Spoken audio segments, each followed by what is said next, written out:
Alors l'ensemble du matériel pour les injections intradermiques est réparti dans quelques tiroirs. Le premier tiroir prend tous les éléments techniques, la pompe, les gels, les compresses. Dans le deuxième, on a les produits. Chaque ligne de produit correspond à une semaine, en 2 injections. Ensuite ici, nous avons les seringues et les aiguilles qui vont aller sur la pompe ensuite. Et là, les aiguilles intradermiques qui vont être utilisées à la fin de l'opération. Donc la première opération consiste à préparer tout ce qui est nécessaire: le gel hydroalcoolique, la biseptine, la pompe, du micropore pour tenir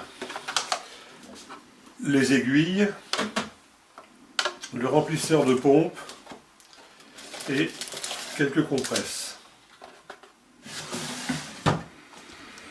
Ensuite, le produit pour la première journée, c'est 3 flacons. Le deuxième jour d'injection, ce sera les 2 suivants.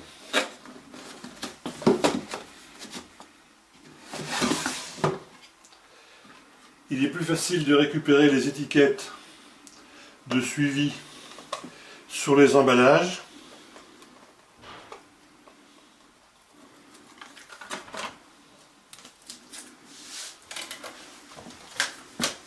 Les étiquettes sont collées sur le livret de suivi d'injection, en deuxième page.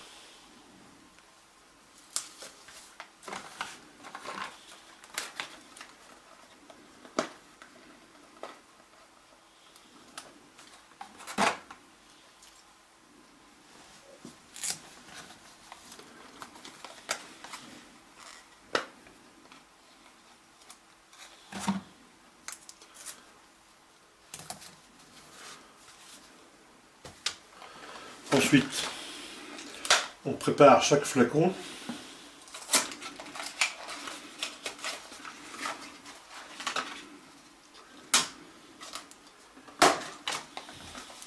Tout ce qui va être papier carton sera mis dans une poubelle à part pour être brûlé.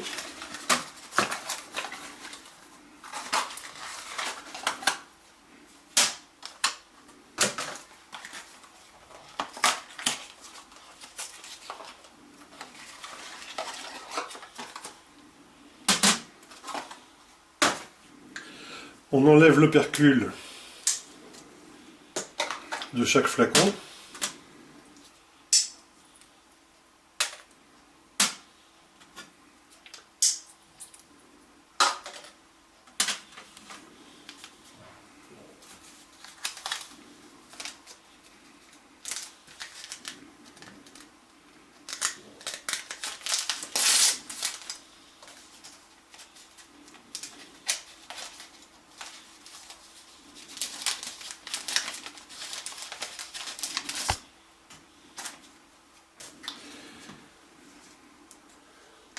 On met un peu de biseptine sur chaque bouchon pour désinfecter.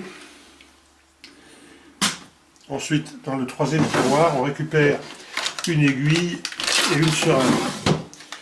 Les seringues comme les aiguilles sont à usage unique.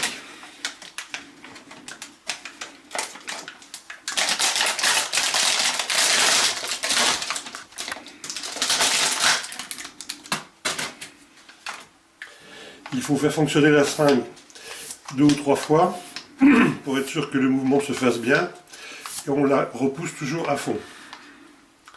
Le poussoir se dévisse, la partie bleue se dévisse et n'ont plus d'usage direct et peuvent donc être jetées.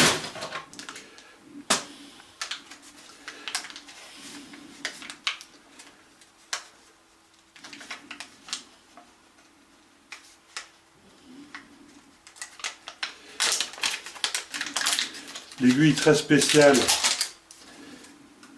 est aussi préparée.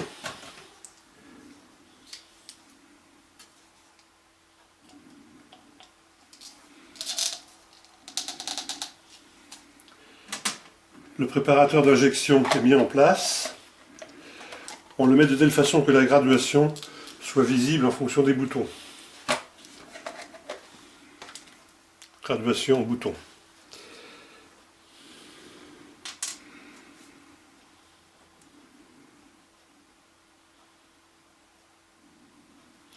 on pique vigoureusement, on maintient bien le flacon à la verticale et on appuie vers le bas sur le bouton. L'aiguille est spéciale, elle permet de faire rentrer de l'air dans le flacon pour qu'il puisse se vider normalement.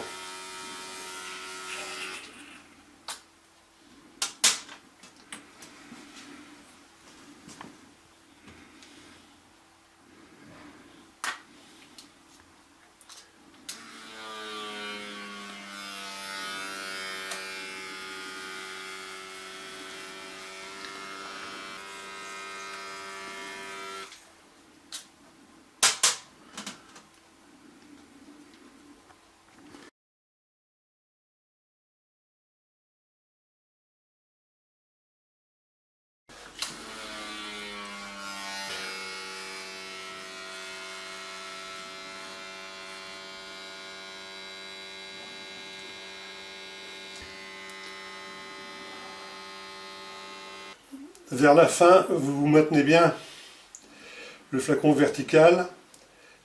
Le bouton, vous le poussez vers le haut de telle façon que le piston remonte et purge la pompe.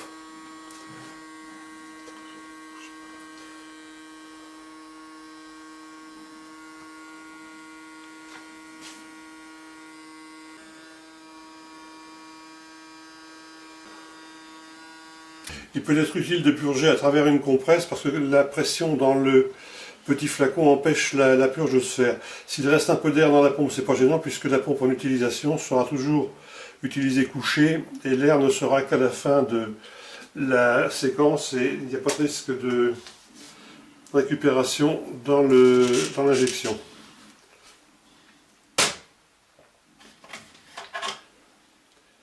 L'aiguille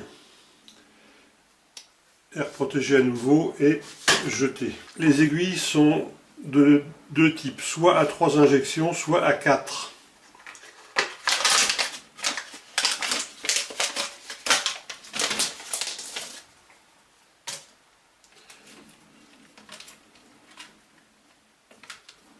On retourne soigneusement les aiguilles vers le haut. Chaque aiguille est protégée par un petit tube en plastique percé à son extrémité.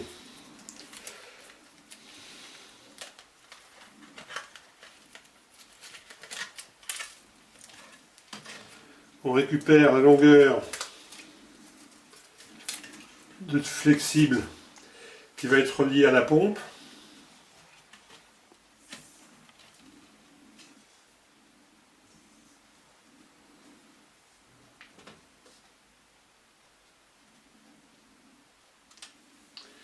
La pompe étant couchée, on peut démarrer la purge. Donc le produit va commencer à circuler à l'intérieur du capillaire.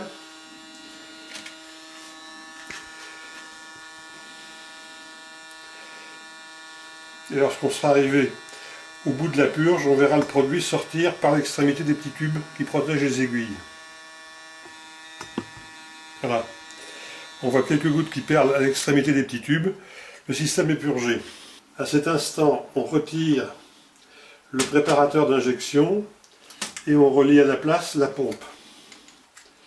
Toujours en faisant attention de mettre l'écran vers les graduations. Bien la clipser.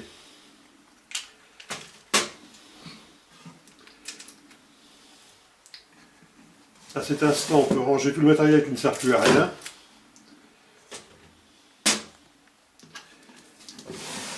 Et on se déplace vers la table de préparation d'injection. Donc désinfection, soigner de la zone d'injection. Donc on prend la première aiguille, on a retiré le petit bout de scotch de transport, on retire soigneusement les petites languettes de papier. On n'oublie pas d'enlever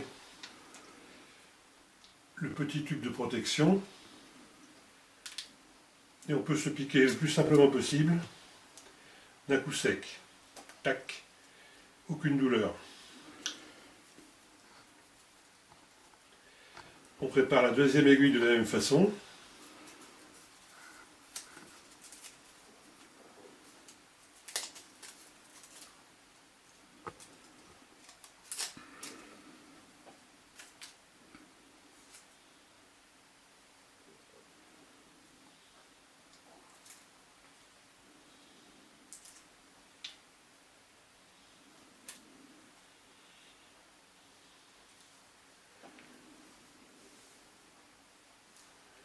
juste pour une question de confort, on fait partir les tuyaux vers le haut.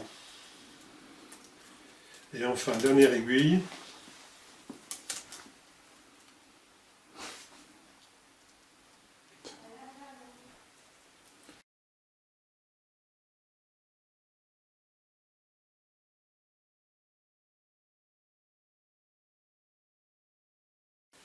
Et ici, dernière aiguille. Un petit coup de micropore sur chaque aiguille pour s'assurer qu'elle ne se décroche pas spontanément.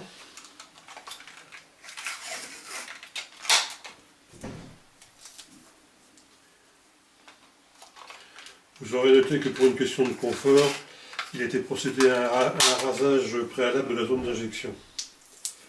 Et voilà. Tac. Maintenant, il suffit plus que de prendre la pompe, d'appuyer sur plus de façon prolongée. Là, ça veut dire purge, et on appuie à nouveau de façon prolongée. Et la machine nous dit qu'elle va injecter pendant 1 heure 75 ml. Donc nous sommes à la fin de l'injection. Dans moins d'1 minute, elle sera terminée.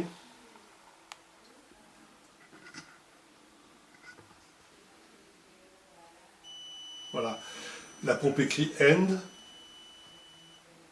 Et on peut la débrancher. Elle est complètement sortie, ici, et elle va se réinitialiser dans quelques secondes automatiquement à sa position précédente. Donc l'espèce de signe qui passe ici, là, ça indique que le piston est en train de revenir à sa position d'origine. On peut la poser pendant ce temps-là. Donc en l'état actuel des choses, la pompe s'est automatiquement réglée à la position de la dernière injection, c'est-à-dire 75 ml. Le maximum de la pression, c'est 100. Comme l'injection du jeudi sera à 100, il faut à nouveau la régler. On appuie de façon prolongée sur P.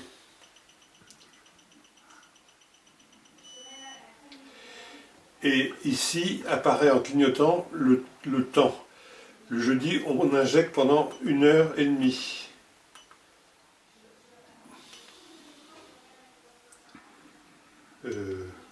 Voilà, 1h30. On appuie sur P. AL, c'est la sécurité, on s'en occupe pas, on le laisse sur Run.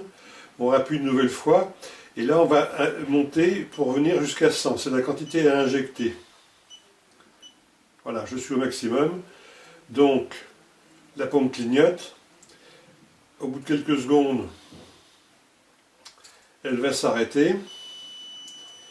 PCC, et ensuite on va la voir se mettre en position. Elle va se rétracter. Et on voit la quantité, vous voyez, 76, 78, 79, elle est en train de repasser pour arriver jusqu'à 100.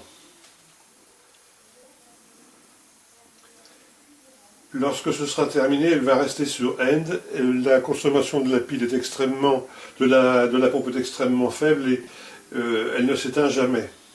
Les piles sont données pour 6 mois.